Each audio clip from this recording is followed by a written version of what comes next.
Hare Krishna, Krishna Krishna, Hare Hare, Hare Rama,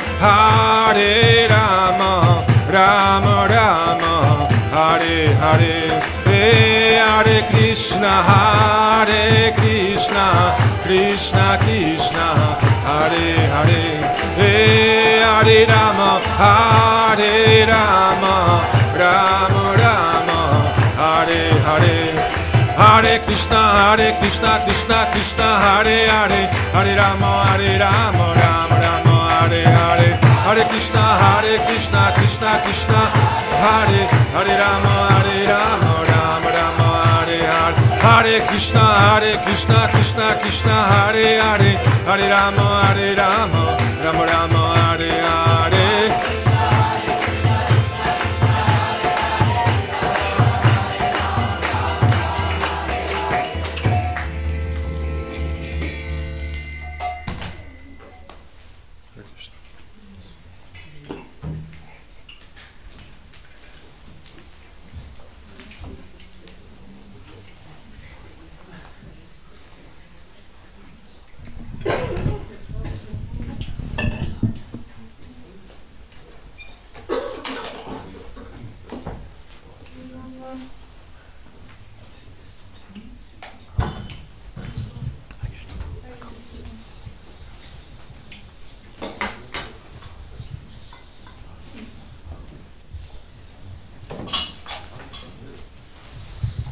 Hare Krishna, liebe Gäste, liebe Devotees, Hare Krishna, dear guests and dear devotees, willkommen an diesem Sonntag in unserem Krishna-Tempel in Zürich.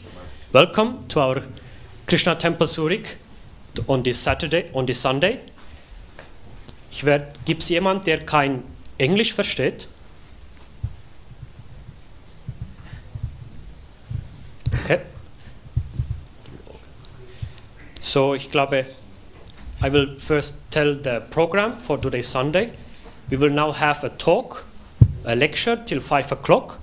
At 5 o'clock there will be a vegetarian feast. At 6:15 there will be a guided mantra meditation where you can learn some meditation on beats. At 7 o'clock there will be a temple ceremony, and from 8 till 9:30 there will be more kirtan, meaning more singing of mantras. And for today's lecture, we are very happy to invite a special guest here, Her Grace Anuradha Mataji. Hare Krishna. Hari Bol. I think she was here before, I think many years ago.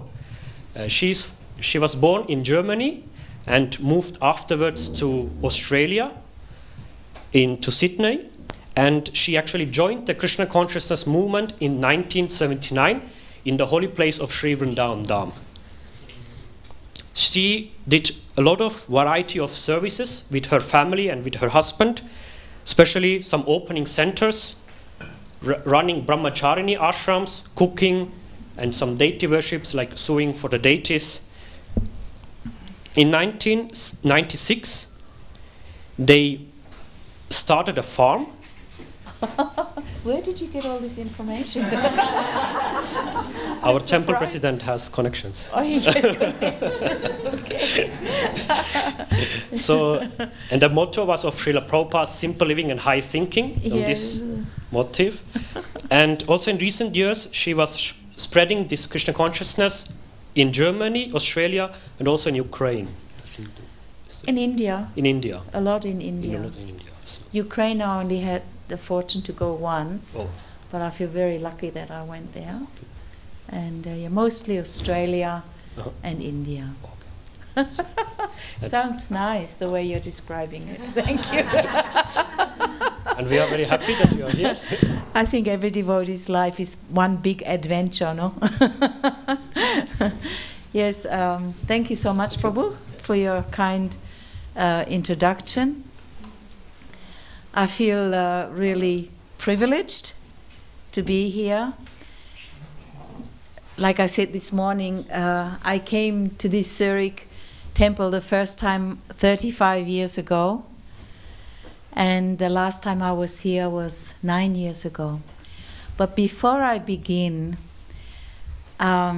I really thank you all for coming here today, and I hope I can be of some small service to you in trying to get a deeper understanding of Krishna consciousness.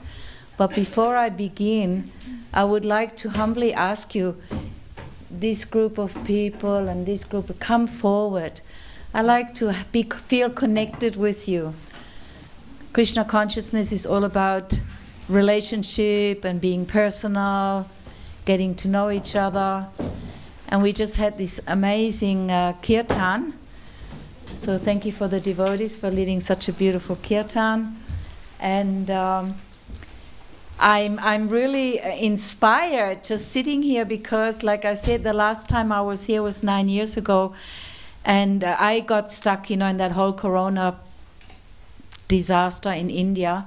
So I haven't been out of India for many years. And I'm impressed how many of you have come here today. And I feel actually a little bit overwhelmed. So I have a challenge for you to make it a little bit more interesting and lively.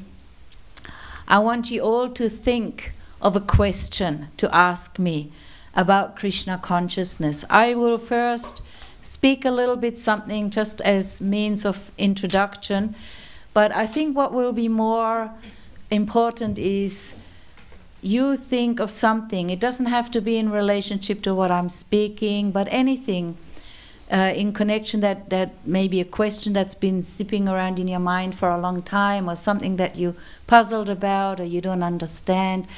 And whoever asks the question gets a prize. Okay? So I'll give you some time to think about something. So I have to sing Radha Madhava? Or can I just speak? Just speak as I like. Because we've only got, you know me, I made a mistake this morning. I'm used to, in Australia, the class starts at 8 and goes till 9.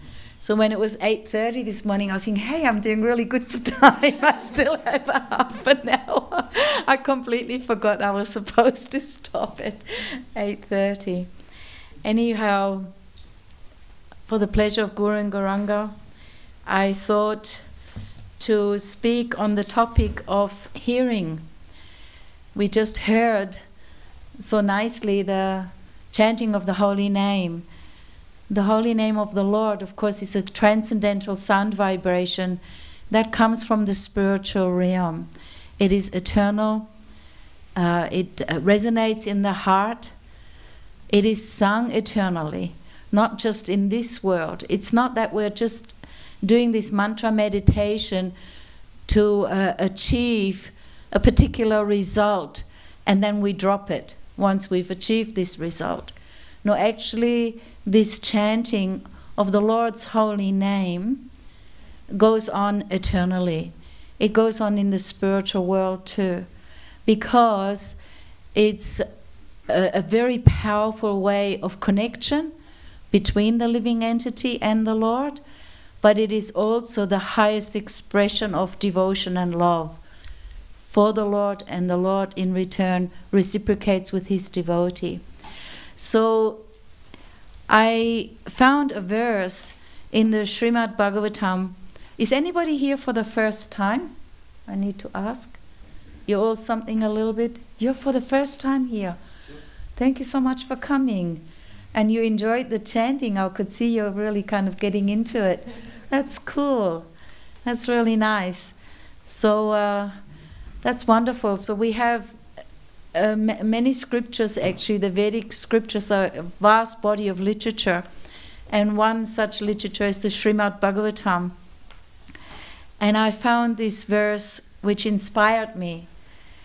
It says, "O my Lord, your devotees can see you through the ears by the process of bona fide hearing, and thus their hearts become cleansed, and you take your seat there.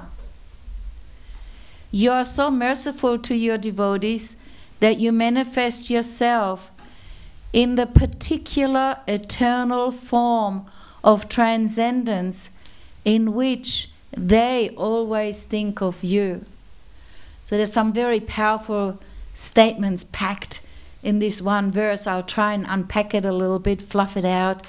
And the Sanskrit word that I wanted to focus on is Shutekshita Pato, or sometimes Shutekshita Panta, meaning the path to transcendence is we see the path by hearing. Shuta means hearing, Ikshita means seeing. In the which is kind of a little bit opposite to what we're used to in the material world. In the material world, generally, people say seeing is believing. If I can see it, if I can tangibly touch it, then it must be the truth. If I can't see it, well, I don't know. That's just your speculation. That's just your belief. Well, I think differently. Like that, isn't it? People say like that.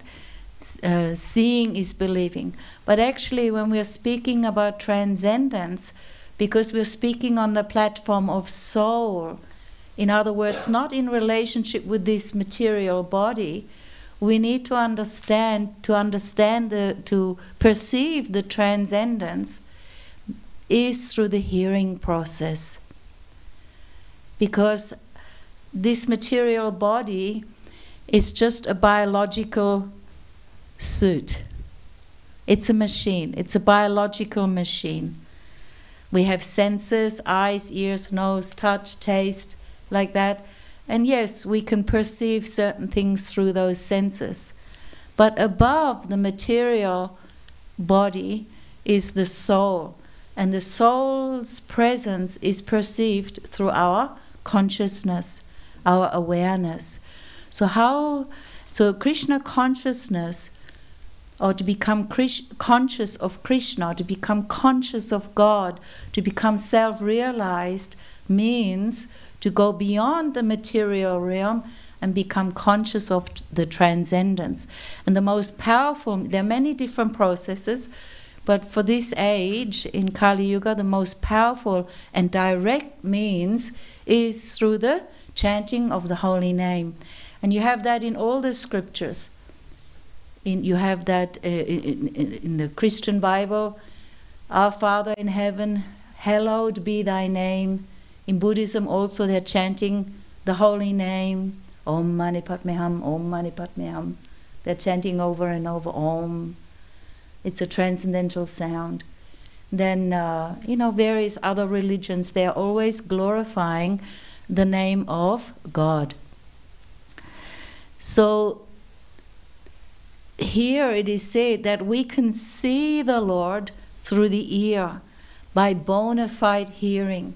So bona fide hearing, of course, means somebody who knows. We can hear from somebody who knows, who has the experience, who's got the direct line, who's got the connection, you see. So we need to connect with those who are in touch with God, who have realized, who have heard themselves from other realized acharyas and sadhus before them. The whole process of Krishna consciousness goes through the Guru Parampara.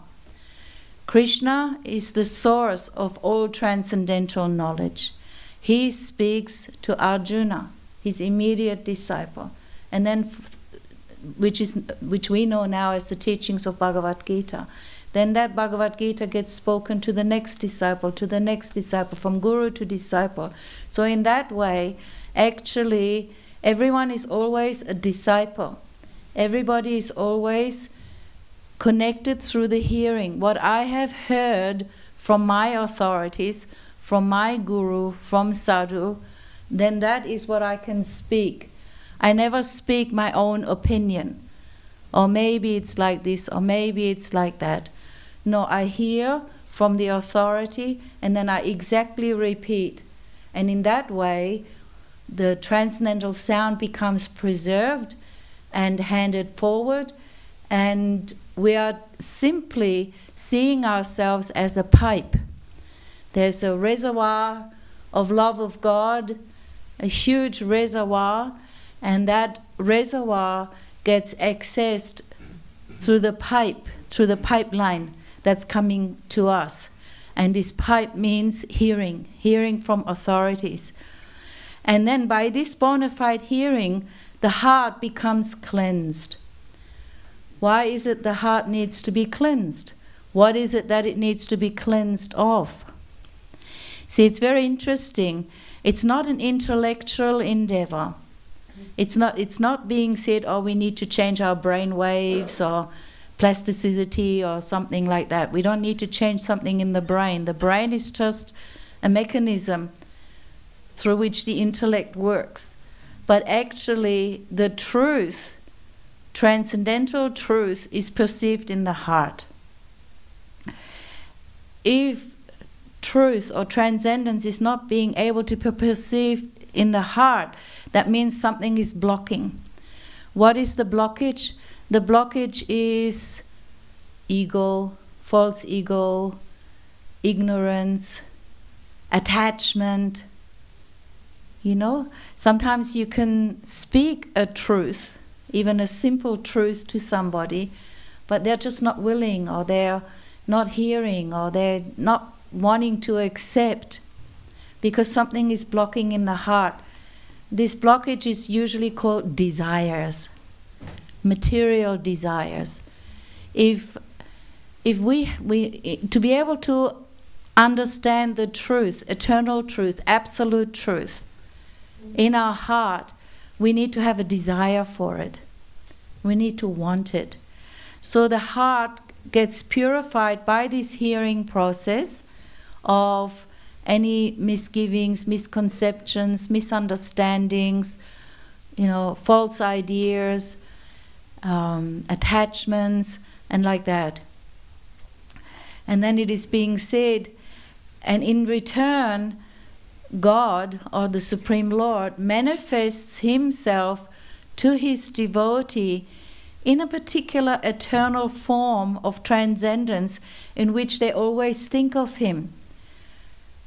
Srila Prabhupada would always say, we are calling this movement, this society, Krishna consciousness, because we understand there is only one Supreme Personality of Godhead. There's only one God. Nobody is equal to him. Nobody can be superior to him. Otherwise, the definition of God would not be correct. So there's only one Supreme Personality of Godhead, and many different people call him by different names, which usually describe a particular characteristic of him. Allah, Jehovah, Rama, and we say Krishna, Buddha, like that. So that's all right. If a devotee has a particular attachment to a particular form of God, if we are properly situated in this hearing process, God reciprocates and reveals himself to him or her in a particular way which the devotee desires to have a relationship. Actually, the Lord becomes subordinate to the desire of his devotees, Prabhupada says in the purport here. Of course, for that, this is a big statement. The Lord becomes subordinate to the desire of his devotee. Of course, the prerequisite is that we come with a simple heart. We come with an honest heart. We approach God with genuine feelings, genuine interest of re-establishing our lost relationship with him.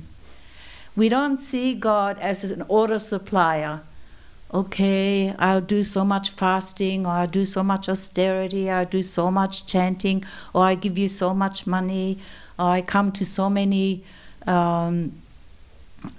confessions or whatever, fastings, like that. And then in return, please, you give me a good husband, give me a good wife, make my business successful, let me do this, let me do that. We feel that that is a very inferior way of approaching God, just to fulfill our own material desires. We're not interested, because We're interested to establishing our love with God, which is actually already lying dormant within everyone's heart. That's why it's so appealing, and that's why there is such restlessness in the world, because there are those who realize, yes, there's something in my heart I'm seeking, I'm missing something, I need to find again. And there are those who are more callous, who just choose to completely ignore and, turn a blind eye. But we can understand that actually God or Krishna means the most attractive, the all beautiful personality. So we understand that Krishna is actually there in everyone's heart. And he's waiting. He's giving everyone minute independence, because the whole relationship is a question of love. So he's waiting for everyone to turn to him, because he wants to have a relationship with you. Actually, in Krishna consciousness, we understand that in the true sense, the only object of pure love is God or Krishna, the Supreme Person. He is the ultimate object of pure love, because only He can perfectly reciprocate with each and every one in a loving relationship. In the material world, we also have different types of relationships. We have servant and master relationship, the boss and the employee. We have friend and friend relationship, father and daughter, or mother and son, lover relationship. These different types of relationships are here in the material world, just the same. However, in all of these relationships, there's no guarantee of endurance. There's no guarantee of purity. Usually, the so-called loving relationships in this material world, really there's just some mutual agreement of cooperation, of satisfying each other's needs. We make an agreement. Okay, I agree to be your wife. I understand for you to have a good wife means that I do the dishes, I take care of the children, I don't complain, and I speak sweet words to you. It's a fact. And for the wife, I want a good husband.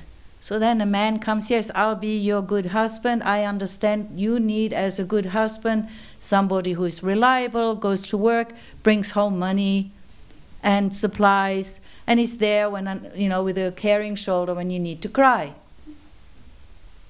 You see? And as long as we have that kind of deal and we adhere to it, then we have a happier relationship. Isn't it? Yes. As soon as there's some problem, then there's problem. You see? And then the so-called love, I heard something really, one day we fall into love, and then the next day we fall out of love. Isn't it? Like that. Anyway, we know. However, between the Supreme Personality of Godhead, Krishna, he's also known as Akhila Rasamrita Murti, or the embodiment of the perfection of relationship. He knows your desires in your heart, your deepest desires. And He is willing to have a perfect, loving relationship with you according to your mood. You might want to serve God as a servant and see Him as your master. You might want to see God as a friend and reveal all your confidential thoughts and secrets to Him. Have fun, like that. You might want to see God, and this is the amazing thing, the amazing feature in Krishna consciousness. We learn that you can even have a relationship with God where He sees you as a superior. You can be like a father or like a mother and have a motherly feeling, want to protect Him, want to feed Him, like Mother Yashoda when Krishna was holding up Govardhan Hill. Lord Indra was inundating Vrindavan with so much rain, And Lord Krishna, just a small boy, 10-year-old or maybe even younger, no, he was only 7-year-old boy, he's holding up the mighty mountain Govardhan to shelter all the inhabitants of Vrindavan. And it's such a beautiful pastime, because in that pastime we can see how Krishna perfectly reciprocated with his mates, you know, the other cowherd boys. It's all right, guys, I've got this, I've got it under control, don't worry. Okay. Then at the same time, actually all the gopis, the cowherd girls, they got to see Krishna without any shyness, without having to hide their feelings. They got to admire and adore Krishna. And Krishna at one point is looking at the gopis and he's also getting caught up in that loving exchange, and his hand shakes a bit. They're like, oh my God, maybe he's going to drop the mountain. You see? So then immediately the Nanda Baba and all the other elderly cowherd men, they come with their sticks. Oh, Krishna's only a small boy, maybe he needs help. Because they feel protective over Krishna. So they're holding up the mountain with their sticks. It's all right, Krishna, don't worry, we got it, we're helping you. And Mother Yashoda, Krishna's standing there for 7 days and 7 nights, and Mother Yashoda is there the whole time next to him. Please, Lala, please eat something. You must be getting so tired. You must be getting so weak. Please eat something. You see? So the whole idea is, yes, we have relationships and it's necessary. We all need love and affection. However, if we are wanting to strive for pure love, then really only the Supreme Person can reciprocate your pure love purely and completely and eternally. So, so many things. Sometimes that's why I take notes, because I get distracted. But anyhow, so the whole problem with this material world is that we have forgotten, or we don't know how to put Krishna on the platform of love. We put so many other things on the platform of love. Our bank balance, our car, our family, like that. We are putting all our focus, all our emotion in that direction, and inevitably we will be disappointed. Some kind of frustration will be there. Unless we add Krishna to the center and we see everything in relationship with Krishna, there must be some kind of disappointment. So we understand that the eternal nature of the soul is to be a servant, and that servitude finds its perfection in the service of Krishna. So I'll stop here now, because I was serious. I'm really hoping that everybody has thought of some questions, because that'll be more interesting for me too, just to see in which direction to go. So based maybe on what I just spoke, or some other questions, something you've read, I would like it if you can ask me some things. Please. Yes? Thank you very much for your lecture. Maybe I can speak loud enough. Then She's got a microphone, yeah.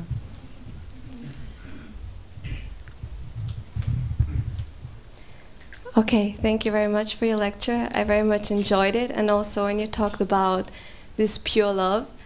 But I couldn't help but think about Radha in this situation.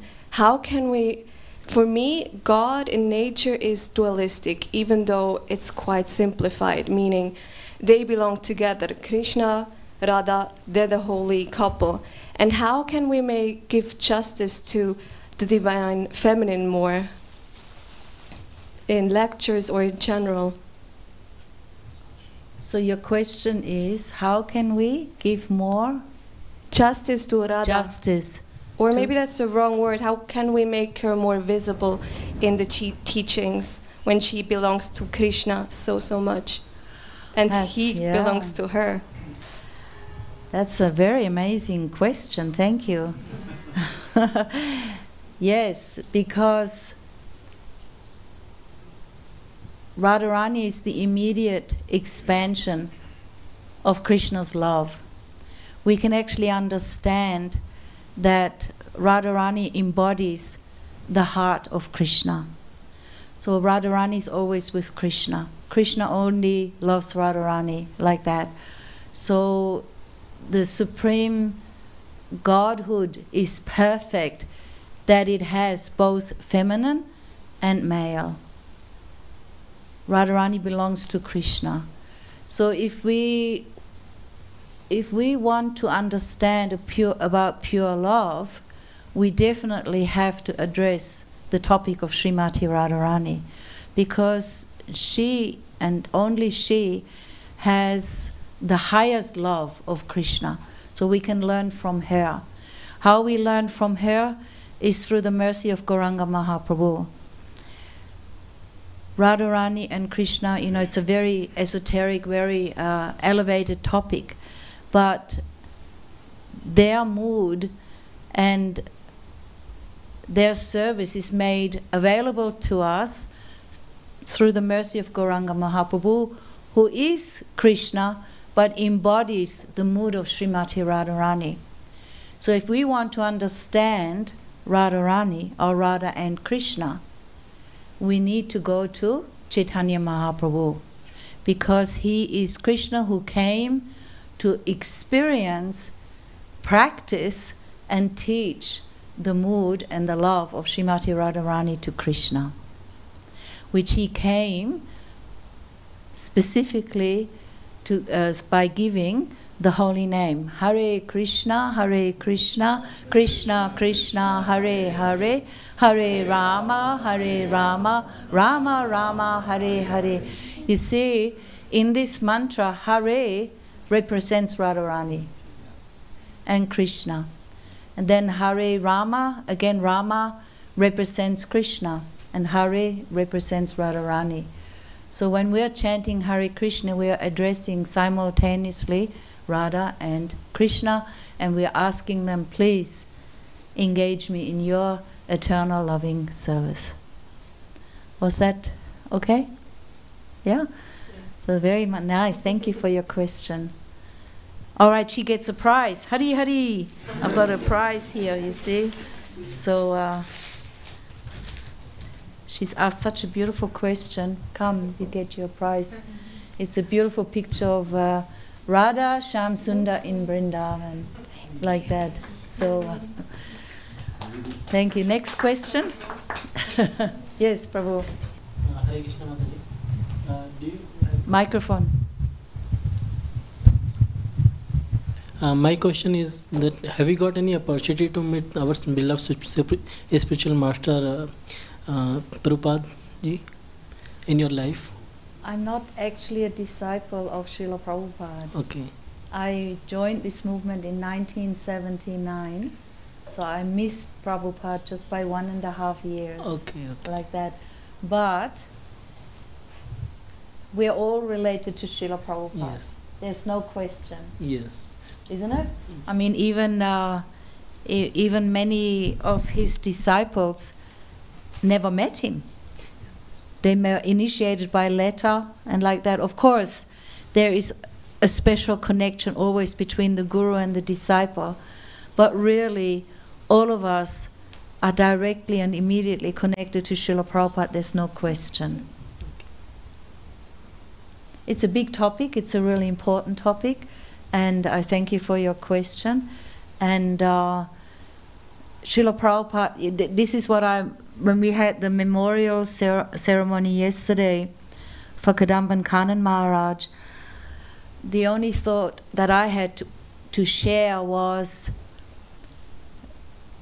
just the same how I was trying to explain how this hearing process is eternal. And this is the way to understand Krishna. Similarly, the guru and disciple relationship is actually eternal. We sing every morning the prayers to Srila Prabhupada, Sri Guru Charana Padma, and then Janme Janme, Prabhu we sing, you are my Lord, life after life. So we're not just accepting a guru in this life, and then if he dies, passes away, or I pass away, and then the relationship is broken over. No, it's not like that.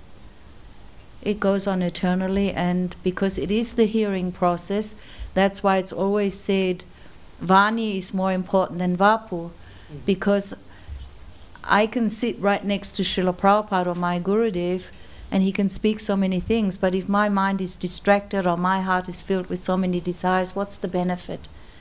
The actual benefit is the hearing, and the hearing goes on eternally.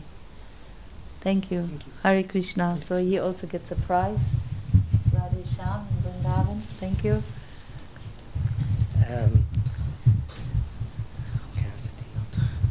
So you talked about hearing, how we hear the message and read the scriptures, and Prabhupada, I think Prabhupada encouraged us to be independent, thoughtful, and sometimes you read something and you discuss the topic philosophy with different devotees, and there are different aspects, and yes, and how do I find the truth for myself, which is like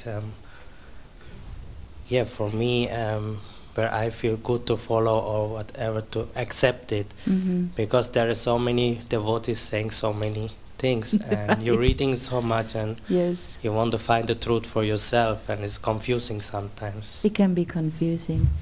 So your question is that you might hear different viewpoints from different devotees, or there might even be disagreements or controversial issues or opposing arguments.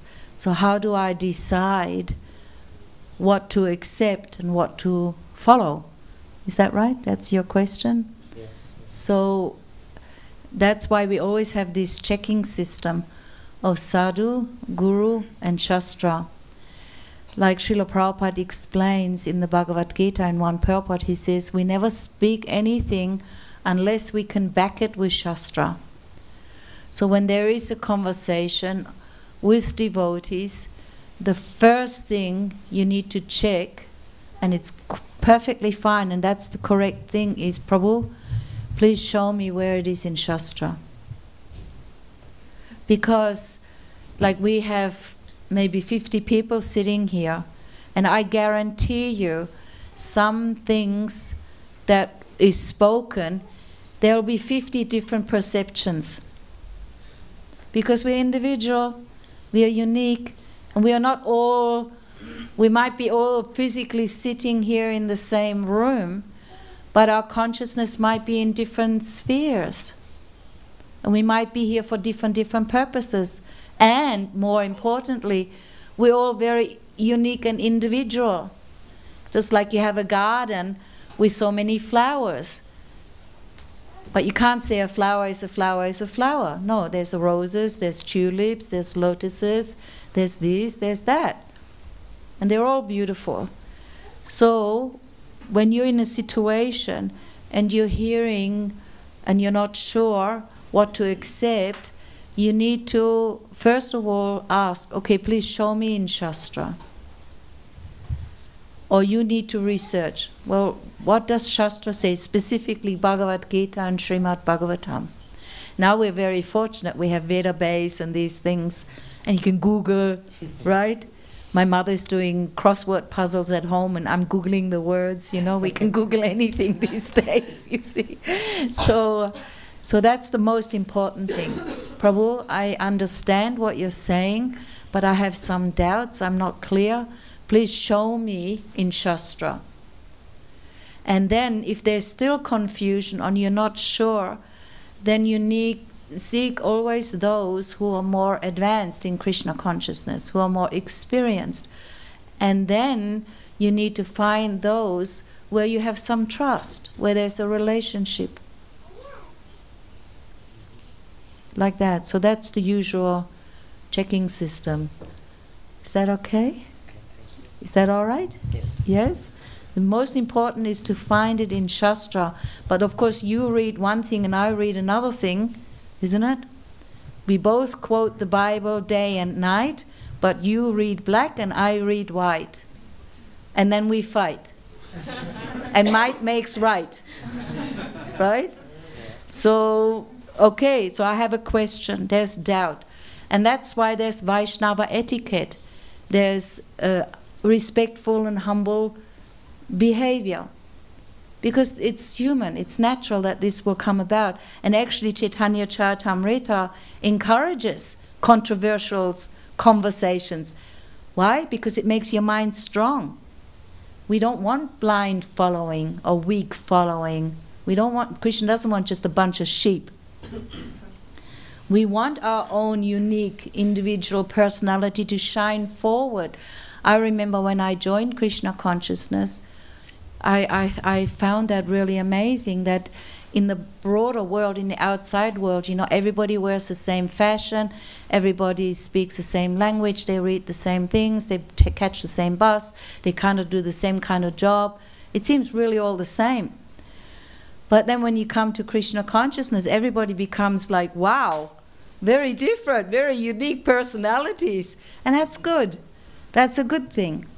Makes it exciting, So then we find the Shastra, and then we find those senior devotees who are experienced and whom we trust, especially on spiritual, like a spiritual authority, because again, it's all based on relationship. And then we ask and we clarify. And then sometimes we just have to be patient. You need to read daily something, Bhagavad Gita and Srimad Bhagavatam. You need to read something every day. And I promise, because Krishna is situated in your heart, and you're asking, you're seeking to come closer to Him, the answer will definitely come to you. He will guide you. There's no doubt. So even if you can't find any devotees, even there's no Shastras, whatever, you can count on Krishna in your heart. Okay? So you also get a prize. Thank you. Very nice questions. I love this. Yes, please, Prabhu. But don't mind, you can ask your question, Prabhu, but I really want to hear some questions from our visiting friends here. That would be really nice. If there is someone Don't be new, shy. they can ask first. No Pardon? problem. If there's someone new or want to ask the question. You go ahead. Go ahead. So you said the most important is to chant the Hare Krishna mantra in the age of Kali Yuga. Yeah. And in today's world there are many groups who are also chanting this mantra. Yoga Yes. groups, mantra Yes. groups, Yes. different people. Yes. And I heard that they're not getting the real truth, the Krishna, connection with Krishna. So what we have to be aware, if we're chanting this mantra, that we can really get the fruit of love of Godhead. Well, that's a big question. I don't want to be the judge right up front. I don't want to be the judge of anybody getting the benefit of the holy name or not, no matter what group they are. They are chanting the holy name. And the holy name is not subject to any material conditioning. The only thing that blocks possibly the holy name, and that can be for us just the same, is offenses or an impersonal approach. But there's namaparad, namabas. You're speaking about love of God. That's a big word. That means we need to come to the platform of Sudanam. We need to be able to chant the pure holy name. So the holy name descends from Goloka Vrindavan. It's not of this world. And if somehow or other, whatever groups, I don't know, if they feel inspired, to chant Om or to chant Om Namo Bhagavate Vasudevaya, or they chant, Prabhupada says, even they chant Jesus' name or Buddha or Allah. These are all holy names of the Lord. There must be benefit if the heart is simple. This simplicity is required, this genuine crying out to God. If I just do it because it's the trend now, it makes a lot of money, it's cool, we're in the yoga scene, and I'm vegan, and the kirtan is just far out. Well, your motivation maybe not tuned for you to actually get the full benefit. But the full benefit can only come based on your desire. However, again, I'd just like to say, the holy name itself is so powerful. Who knows what Krishna's plan is? For example, when I was a child, like my parents, they were born, during the Second World War in Germany. So they grew up very poor. They hardly had any education or money and all of that. They were refugees too at that time.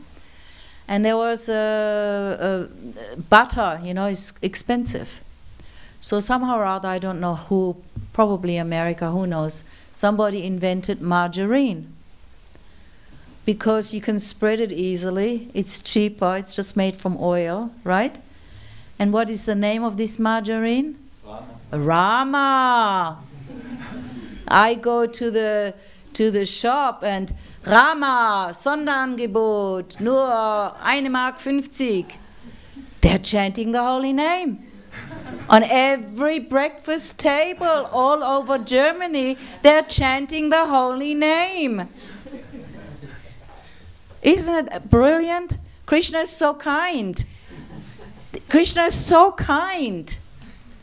These dull, foolish people, they're not turning their face to me. Even so, they're suffering like anything. Actually, they're even blaming me for their suffering. God, don't talk to me about God. Otherwise, why all this misery? Why this war? Why that? Why this? That's my mother. You and your God. Where was he when I this and this and that? But God is so kind, even you're so stubborn and stupid. He puts the Rama right there in front of your face while you're whinging and complaining about him. That's the fact. In Chaitanya Charitamrita, there's a verse, even if you chant the syllables Ra, Ma, disconnected, Prabhu, I really love raspberry marshmallows. Krishna is so merciful, he'll take the Ra from raspberry and he'll take the Ma from marshmallows and think, hey, he's chanted my holy name. Yay, finally. It's like you're going to a doctor. You're diseased. And you might even have the audacity to order your doctor, give me that medicine, don't give me that medicine, don't put me on a diet. I want this, I want that, right? Yes, okay. Just sit down. And then he gives you some medicine. You don't know how the medicine is working, but you trust that it will work, right? So the holy name is like that. So somehow or other, people have different needs or different moods, or they're at different stages of development. And Krishna is so kind, he gives everyone, that's what we were just reading, according to the devotee's desire, he manifests himself. So Krishna is so kind. All right, they're doing yoga and they're doing pranayama and they want to feel peaceful and this and that. So let me put some Om in there. However, the topic of Krishna Prema is very confidential. Namabas can, at best, if you're chanting with ulterior motivations, you can come to the point of liberation. However, if you want to achieve love of God, Krishna Prema, then it's a different ball game. Then you have to understand this whole process of pure chanting, without committing offenses, to give up all material desires, to beware of anarthas, then it's a different thing. Does that clarify it a little bit?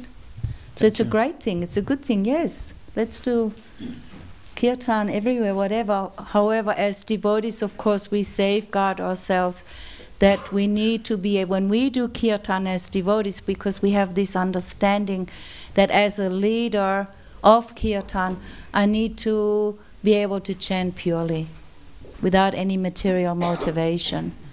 We need to be able to chant the pure holy name. Otherwise, you'll just be giving nama parad or nama bas. So as devotees, we have this obligation to chant purely. One prize. Radhe Shyam. So, some other questions? Yes, the little hand there. You have a question.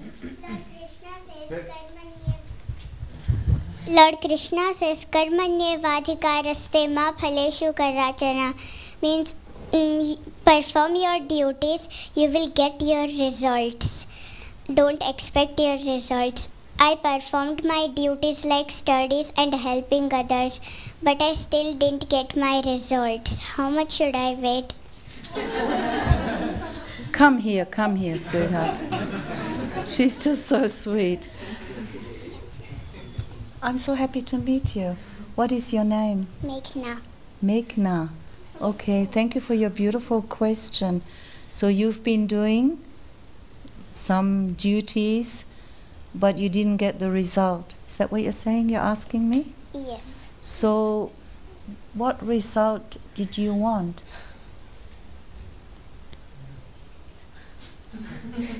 You see, maybe there was a result, but you just didn't see it yet. Because Krishna always reciprocates. But he never gives something that might not be so good for you.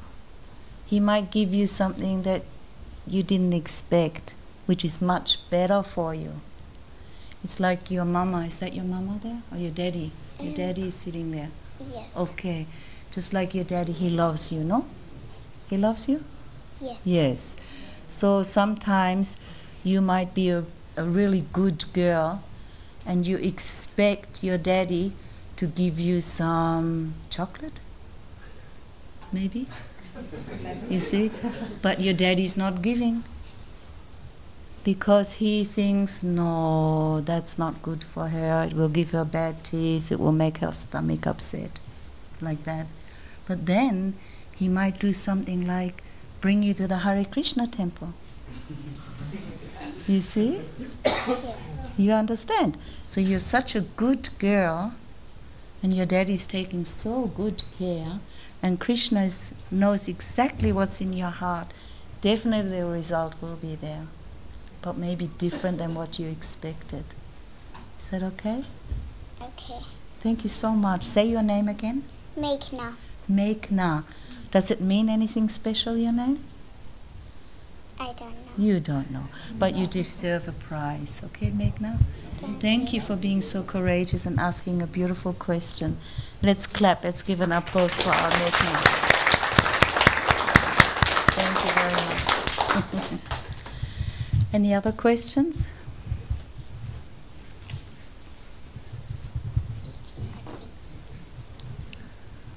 So sweet, huh?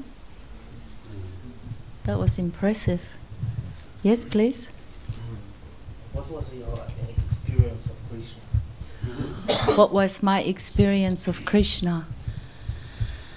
Oh, just a real ocean of relief. Especially when I first came to Krishna consciousness. Oh, it was just such a relief. I had so many questions in my mind. As a child, already as a small child, I had so many questions. And of course, like it's usual here, I was born in Germany, I grew up in Christianity, and I took it very much to heart. You know, Jesus was my hero, and I really wanted to understand his teachings. But I had so many questions and nobody could answer. And then when I, by somehow or other, discovered, after a great adventure, I discovered Krishna consciousness, and specifically the teachings of Bhagavad Gita. I was just so relieved. I felt so light in my heart. And now after That was in the beginning, and that's why. And Srila Prabhupada, he asks, at the time, the sentence that struck me, I remember it very clearly.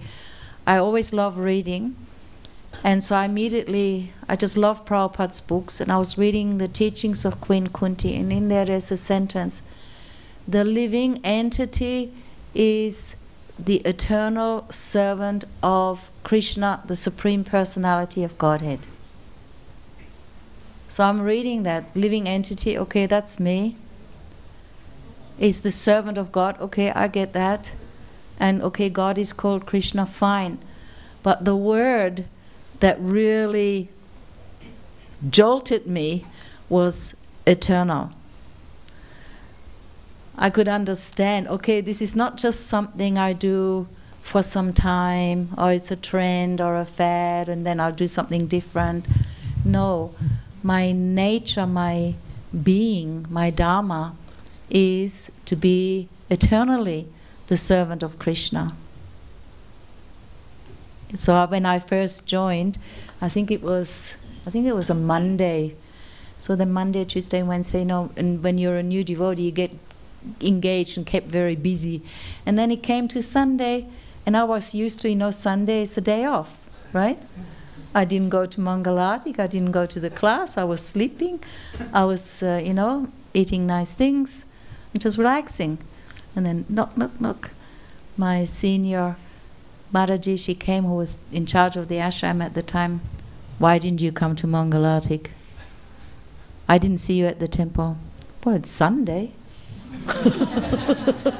I'm taking a day off. And then she said to me, we never take a day off from serving Krishna. Okay, all right. But the idea is there that I was searching for the truth. So then you get jolted. Okay, you want the truth? You actually really want it? You want to know what is the truth? Well, this is the truth. That actually your constitutional position is to be the eternal servant of God. So then I thought, okay, Prabhupada says, just give this one life to Krishna. So I thought, fair enough. If it doesn't work out, I can continue on the way I was doing before. I'll give it a go. That's how we say in Australia, give it a go, mate. And so now after 43 years of practicing, I can honestly say I'm just always amazed. I'm still always amazed. Because it's a fact. God is a person. God loves you. He wants that relationship. He reciprocates. He helps. He cooperates. He enlivens. He supports. He's there all the time. So I feel that doesn't mean that we don't suffer, for a better word. We don't feel the challenges of the material world. That is still there. But as a devotee, we're given some tools, some skills, a paradigm.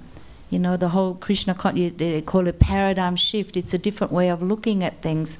And then that helps you, enables you to deal with challenges and difficult times.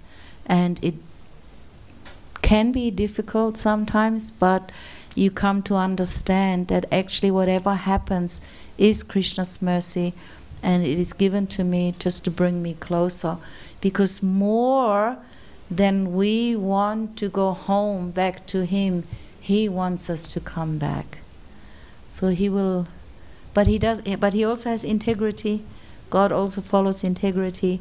He doesn't needlessly interfere. He never interferes with your free will or your free choice. Does that help? And is that okay? Yes. Yeah? Or anything more? No? It's okay? Yeah, I meant Mama Yashoda had Krishna, she experienced him personally, like a child. Baby, Yes, yes. Yes, and people in Vrindavan had him like a friend, or maybe they could materially experience him. Yes, and no. Yes, for us it's maybe somebody had some different experience, because as you said, we can experience this mainly by hearing of kirtanam. But that was my question, maybe. You have your own relationship with Krishna, just it's not clear at this point. And through the chanting and through the association with devotees and studying these shastras, it will come clear to you what is your own direct personal relationship. Okay? Thank you very much. Thank you. I think time is up. So one prize for you. Thank you so much. I've really enjoyed our question and answer session. And thank you for coming here, for being here today. And please forgive any of my shortcomings. And it's been a privilege to get to know you. And I think if there are any more questions, devotees are always willing and able and available if you have any more questions. What is the next program now? What happens next? Next is the vegetarian feast. Oh, so you have to all be very, very hungry. In this house, this most amazing food gets prepared 3 times a day. Yeah. So you have to be very, very hungry for a beautiful feast. And then if you have any more questions, you can ask devotees on like that. And also thank you very much from our side, Anuradha Mataji, and for this lovely and very kind and personal lecture and talk. Yeah. And please come regularly. Whenever you are on this side of this world to Switzerland. I got really paranoid about traveling, through this whole corona thing. Really, truly. It seemed like such an ordeal and so frightening, because I didn't want to run into any danger, of quarantine and this and that.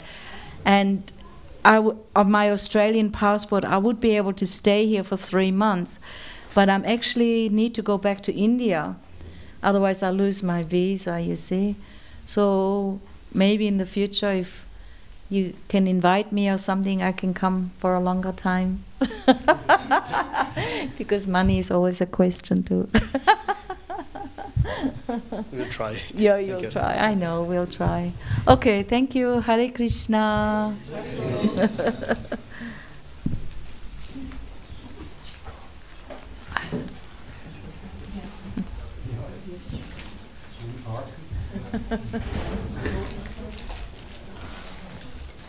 Hare Krishna. Sorry, I don't have a pen. Of course you can. I have some more of these pictures. Please come. You have to be quick. Take one.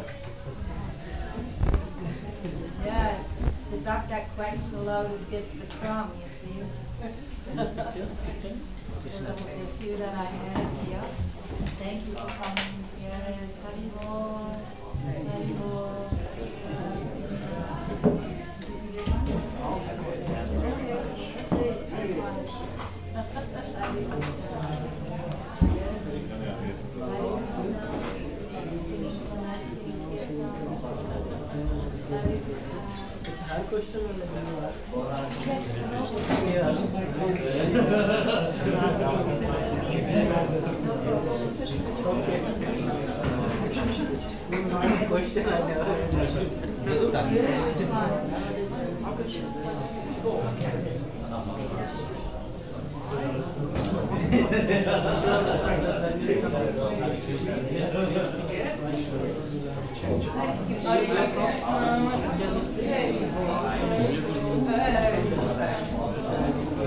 You're working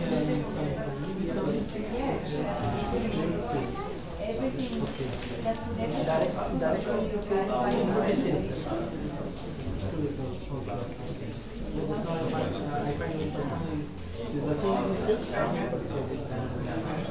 Is that the question?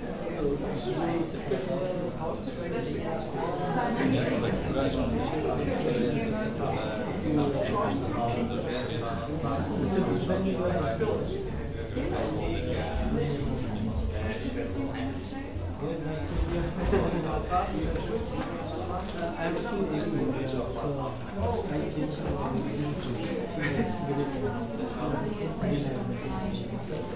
for 2 days I'm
Perfect.